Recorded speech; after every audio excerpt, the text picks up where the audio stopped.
Welcome to Creation in the 21st Century.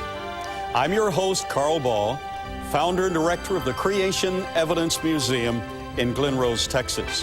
Hey, Carl. Ponies. These are some OG ponies, yo.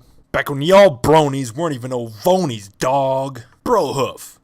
Denied. The theory of evolution is assumed to be factual, is embraced by the academic community worldwide as being a factual analysis of calculation. Let's put it to the test. Let's crunch the numbers and see how well it fares. Evolution is not a mathematical concept. I seriously doubt that just crunching numbers is going to prove or disprove evolution. But maybe I'm underestimating you. I sure hope you have a serious scientist to help you out, though. It's a Herculean task, and you're not going to be able to do this all by yourself. And as a special guest capable of doing this, I've invited Professor Oh no. John No. Hefner. Damn it, I knew it! Wait, what? Professor John Hefner. Oh. Cool. So John Pendleton's not here anywhere? Oh. I welcome my dear friend and colleague, Professor John Hefner. It is such a pleasure to have you back. Thank you. It's good to be here. I think you and one other guest have appeared more times as my guest on Creation in the 21st Century than anyone else. Oh, so I guess I'm going to be seeing a lot of this guy this series, eh? Well, I don't like him. You couldn't make it work with John Pendleton, and so you went and got a new John. Well, you should have tried harder with John Pendleton. He's my John, and this John can't replace him. And I'm just gonna fuck with him until he goes away. Hey, guy, Hef, are you a kitty diddler? Perhaps. Yeah, that's what I thought. Daddy, does the bad man want to pound me? Yes, kitty, he does. He's a bad, terrible person, and he should leave this series and let John Pendleton come back. Well, that shows the respect that I have for you, that our museum has for you, and the response that the audience gives to you. Oh, good, so he's not going to last much longer then. Well, hey, fucker, you'll be out of here in no time. Well, I hope that's all true. Damn right.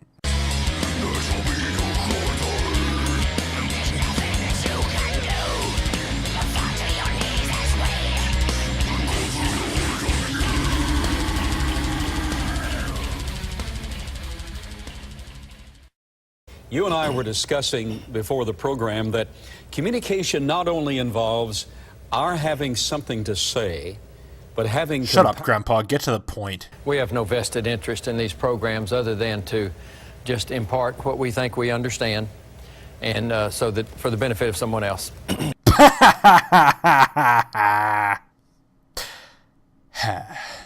Oh, and that was a real convincing delivery, too.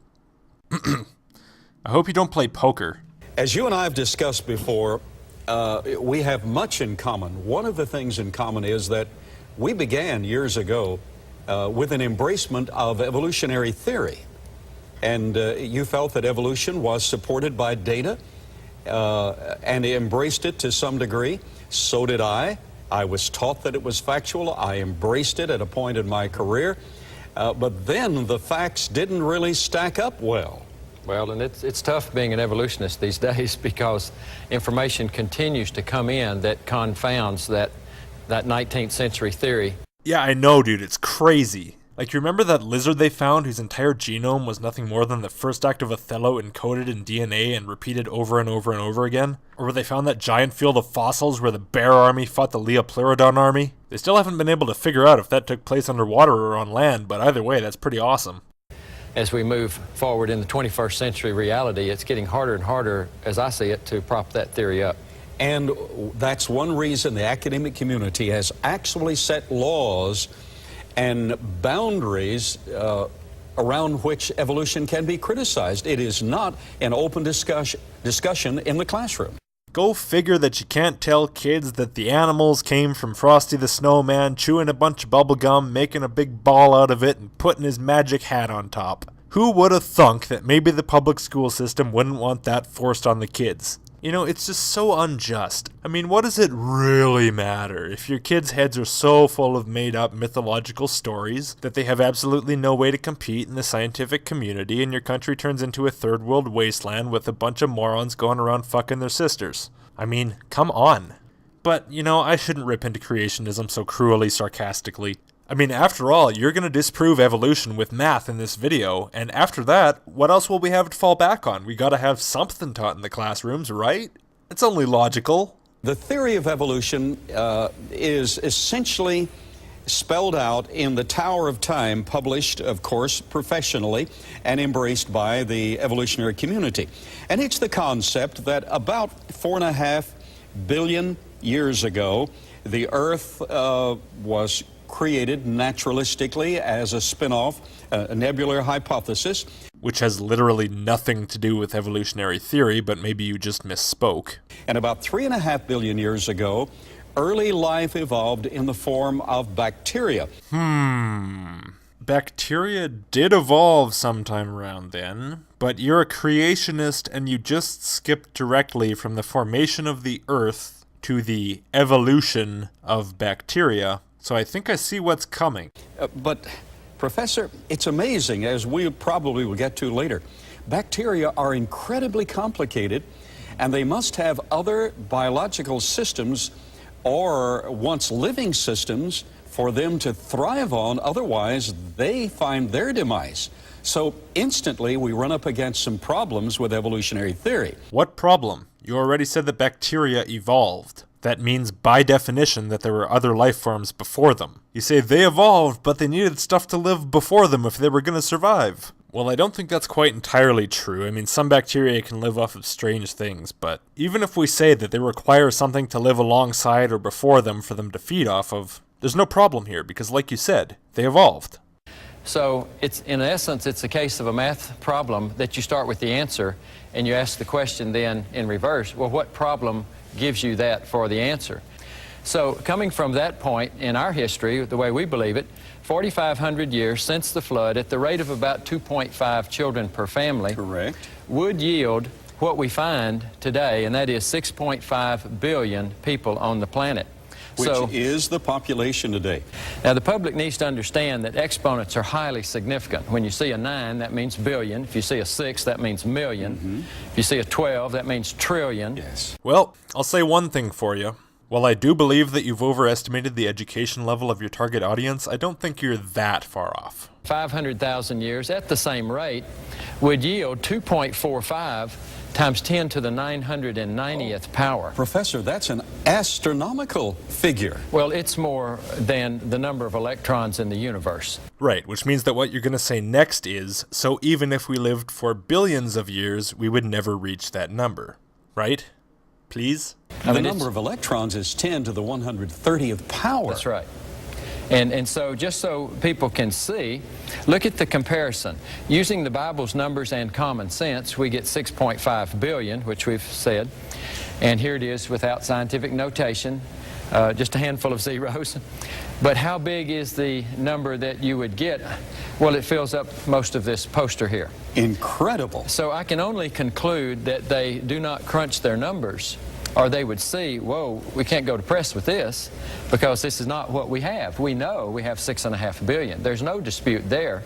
This scenario doesn't get us there. So your proposal is that the scientist proponents for evolution stop all publishing related to evolution because they realize that after 500,000 years of population growth, there will be bazillions of times more humans than the number of electrons in the universe. Like as if that's actually a physical possibility, even if you give them quadrillions of years. I've decided that I love this show.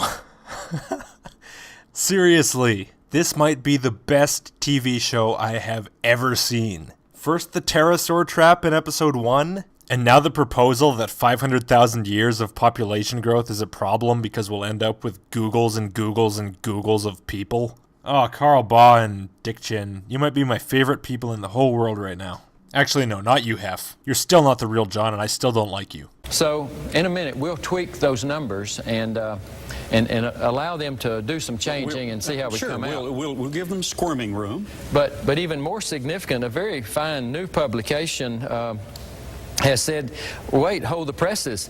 There's evidence from Spain, according to them, that there is a 1,000,000-year-old human tooth that has just surfaced or just published recently. And this tooth would confirm that humans were living as long ago as 1,000,000 years ago. Homo sapien, at least, to be humans. Right. And that's an incisor. And this is the new Science Illustrated magazine just recently. Someone has a major problem. Yeah, and this was only taking 500,000. This says, well, you could have done 1,000,000. Imagine the posters that would be required to fill up this number, that if there was 1,000,000 years of time. So in essence, mathematically, they have too much time on their hands in order to make those scenarios work out. So look, I know that was like a full minute of time that they were on the screen, and now I'm on the screen, and I've got nothing to add. I just had to let that play. There was no way that I could not have that in my video. Did you ever see that episode of South Park where Cartman sees the people with butts for heads and he finds it so funny that he loses his ability to laugh at anything? Externally, I'm kind of just stunned and confused and I don't know how to react, and inside I'm laughing so hard but it just won't come out. I think it broke my sense of humor. And so anyway, we have this big interruption in the human population. At the time of Noah's flood. Time of Noah's flood, we've mentioned 8 survivors. Now, incidentally, here's the population growth formula. P sub O, the original population, if we come from 8 humans. And then this is from a pre-calculus math book at Kilgore College by Carl J. Smith. Well-accepted human population growth formula. In fact, there's some problems in there to develop with students. I'm sorry, you took a practice problem out of a pre-calculus textbook and you're using it as if it's a well-accepted population growth rate formula? You're killing me. But after the flood, and they came off of the boat, we have every reason historically and scientifically and logically to believe that growth was very rapid. You have growth there that's about close to 4% growth, which is what we find in third world countries today. Oh, that's very compelling. Third world countries today are increasing at a rate of about 4%. Well, that must have happened throughout history. Well, okay then, I believe you. 4,500 years coming from 8 people is the only possible explanation for only having 7 billion people now. So when we say 0.5%, it's a very conservative rate of growth. Certainly. Worldwide today is about 1.7% growth. Oh, well, that's not as impressive, but it's still pretty impressive. So, okay, I still believe you. In more industrialized nations, it's lower and even declining in Europe. Wait a minute. What was that? And even declining in Europe. Populations decline? What heresy is this? Populations don't decline. They only go up smoothly so you can put them on a nice graph. Dummy. Oh, hey, I can laugh again.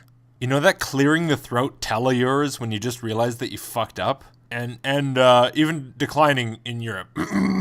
Oops, I shouldn't have said that. It's great material. Great. But when you have 6.5 billion and you started from 8 in our case, or maybe 2 from the evolutionary case, first man and woman. 2? The Adam and Eve of evolution? How do you think evolution works? And all of that from the creation formula and from the scientific formula that is accepted universally. And so it's totally within that framework, logical and demonstrable. Yes. Now, if the evolutionist had a chart, his beginning is so far back to the left that it becomes a rather silly-looking graph, maybe hundreds of feet to our left, and then it would hug this axis, and only recently during historical times take an upturn. That's not logical that it didn't take an upturn many times before that. Right, because in the past people lived for 80 years and most of their kids did too. War never happened, although strangely in the Bible, which is definitely a real history book, probably millions of people died from war, which kinda should put a few extra notches in your little graph there. Food was grown agriculturally and scientifically instead of being hunted and gathered, so nobody died of starvation for the most part. People didn't have to hunt and gather in the wilderness amongst the fucking lions and bears. Clean water was freely available from every tap. When one region fell on hard times, people from other regions would pitch in to help because tribalism wasn't a thing. And hey, they could always fall back on foreign aid.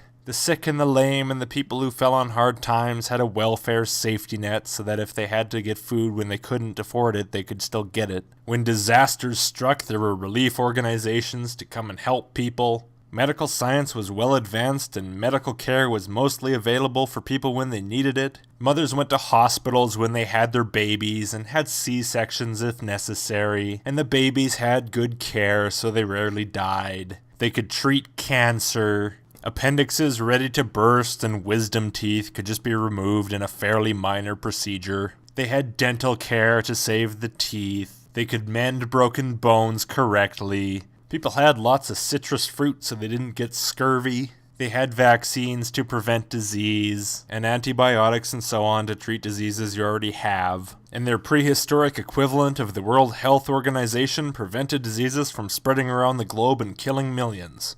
I don't care what the history books say. History is just a scientific conspiracy to get us to accept evolution. We had all those modern things in the past. Non-realistic. Exactly. Exactly. They looked at an international assortment of genes and picked up a trail of a single individual woman from whom we are all descended. So in 88, they tell us, well, we come from one single woman. You know, that reminds me of Genesis 3:20. Oh, absolutely. Adam called his wife's name Eve, for she was the mother of all living. That takes on a new significance. It absolutely She was does. the mother of all living. It's interesting how you immediately trust the science as soon as it supports your worldview. You also realize that same science says mitochondrial Eve lived about a couple 100,000 years ago, right? That doesn't bother you any? And what's more than that? Mitochondrial Eve was not the biblical Eve. She was not the first woman. She had a mother. She had female contemporaries. She's just the most recent common matrilineal ancestor. What that means is if everyone traced their family tree backwards through their mother's side and her mother's side and her mother's side and so on, mitochondrial Eve is the first woman who every single living person would come to. There are other women who have descendants today, and there are other women who are ancestors of everyone alive today. For example, the women at the identical ancestors point and like a 50-50 shot of it being the most recent common ancestor. But for those ones, it just happens that the line is not entirely matrilineal. And so because of that, you can see that she's also not exactly a she. I mean, at any given time there is one particular mitochondrial Eve, but mitochondrial Eve itself is more of a title that can shift. By definition, to be mitochondrial Eve, she had to have had at least 2 daughters, 2 of whom have unbroken female lines all the way down to the present. If the unbroken female line of one of those daughters were to end, for example if all of her descendants today had sons and no daughters, then the title of mitochondrial Eve would shift forward to one of the descendants of the other original daughter. You know, if you were going to misinterpret scientific concepts to try and make it match up with Genesis, I don't know why you wouldn't pick something like the most recent common ancestor, which is supposed to be only like a few thousand years ago. I mean, it'd be equally wrong and nonsensical, but at least it kind of matches up a little better with the timescale you're talking about. Well, in Genesis 9:19 says, the sons of Noah were Shem, Ham, and Japheth, and from these the whole earth is populated. We can now verify that genetically through genetic studies. Are we still talking about mitochondrial Eve? Because he suddenly got on this tangent about Shem, Ham, and Japheth, and I think you know that they all had dicks, and that kind of disqualifies them. I'm really not sure what you're trying to say here. Concerning when mitochondrial Eve lived, this is the $64,000 question. Well, let's just quote from secular sources again, like Newsweek and Science Magazine in 1998. Concerning when mitochondrial Eve lived, using the mutation rates, using the new clock of mutation rates, she would be a mere 6,000 years old. That's incredible. That is specifically a match for the chronology of the biblical record. It absolutely is. And totally from secular sources. Yes. Yet, and while that was admitted in the technical literature, it is not broadcast.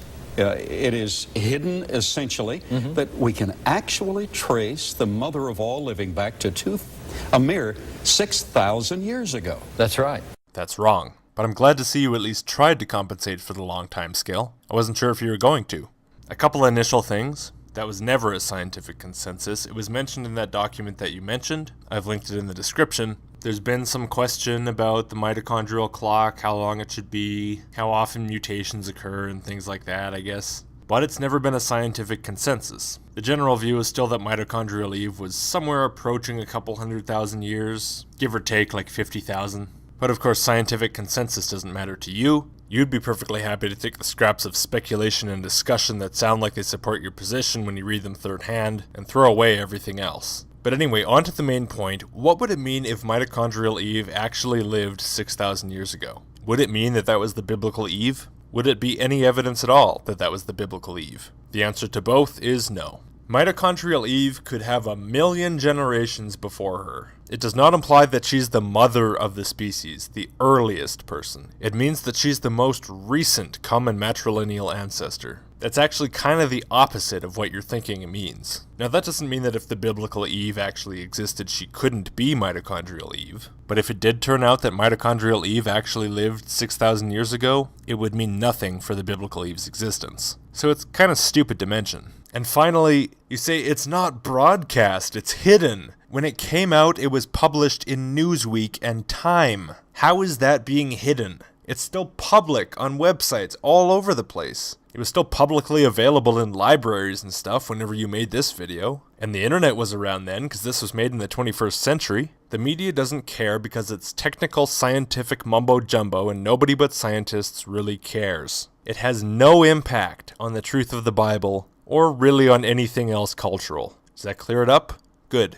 Professor, not only the human beings, but the population of the seas would be so crowded, there would not be room for the entire ecosystem to breathe and to function as a balanced system. That's right. That's right. Hey, wait a minute. Does this mean that you're on the verge of figuring out that that's the reason that it's not like that?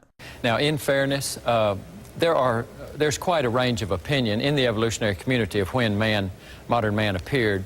Some think maybe as recently as 35,000 years ago. Others, Stone Age, 100,000 years ago, or whatever their numbers might be. And on a later program, we'll crunch those. Yes. Because a calculator has no bias. It just crunches numbers. Yes. A calculator also has no reality input. It just crunches numbers. If you ignore reality and just do math, you're going to get a result that means nothing in reality. Professor Hefner, here we have an embracement of propaganda in our generation. Holy shit, are you a flat earther? Please be a flat earther. Please be a flat earther. That we're crowding the globe. Oh, but I wasn't too far off. But 6.5 billion people. We're taught that we're being overcrowded. How much room do we need for them to stand? Well, probably the average person, 3 square feet. 6.5 billion people, each having room to stand. Would they fit in the United States? I've seen students draw a circle larger than the United States. Well, if the students actually believe that there are that many people in the world, they clearly don't understand what's required for human populations to survive, including incredibly basic things like what farms are. But you're older and wiser, and you know better than that, right? Let me get my ballpoint pen out and show you the size circle that you could stand the world's population. And then you will justify it on the next program. I'll justify it on the next program. Are you serious? Yes. The entire human race could stand within that dot. Yes, in a circle that's just under 30 miles in diameter.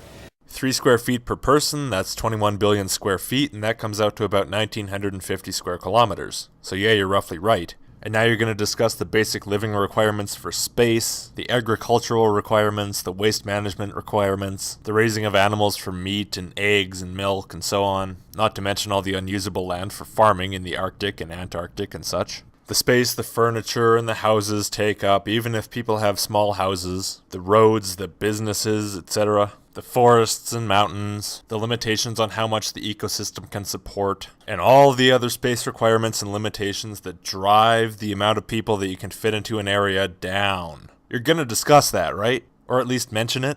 There's one county in the western state of Texas called Brewster County, and it encompasses more space than you have required. So essentially, the entire human race could stand in one Texas county. Now, things are a little larger in Texas, but one state can embrace that and one county of that state. You know, I guess every time that you're gonna just ignore reality, but it still surprises me every time. It really shouldn't, but it does. What we have seen is that when you crunch the numbers, they point to the creation model and the creation record and the biblical record. You know, I'm not even going to bother to disagree with that. In fact, I think it's funnier if I just emphatically agree with you. If you completely ignore all reality and just punch a bunch of numbers into your calculator without ever once looking out the window, then you can make your numbers support the worldview that isn't based whatsoever in reality. I like that. That means that they point to the fact that the Creator sent His Son to die for our sins. Wait, even if you proved creation correct, how would it point to that? He was crucified, He was buried, He rose again the third day. And this moment, that Creator in the flesh, Jesus Christ, is knocking at your heart's door. The world was made by a wizard, therefore all that stuff. I'm totally ready to believe you, but I think maybe first you should fill in that minor gap in your reasoning. Would you open your heart and pray this simple prayer? No, in this video you have spouted nothing but absurdity, which would require you to be brain damaged to take seriously. Since you claim that your logic is, if creation then Jesus, Jesus rests on the creation. So in your own words, until you've successfully proven the creation, there's no reason to believe in Jesus and therefore no reason to pray with you. If that's the train of reasoning you want me to follow, I'm perfectly happy. Good luck in the next video. Goodbye, Hank, or whatever your name, Hef. Bye.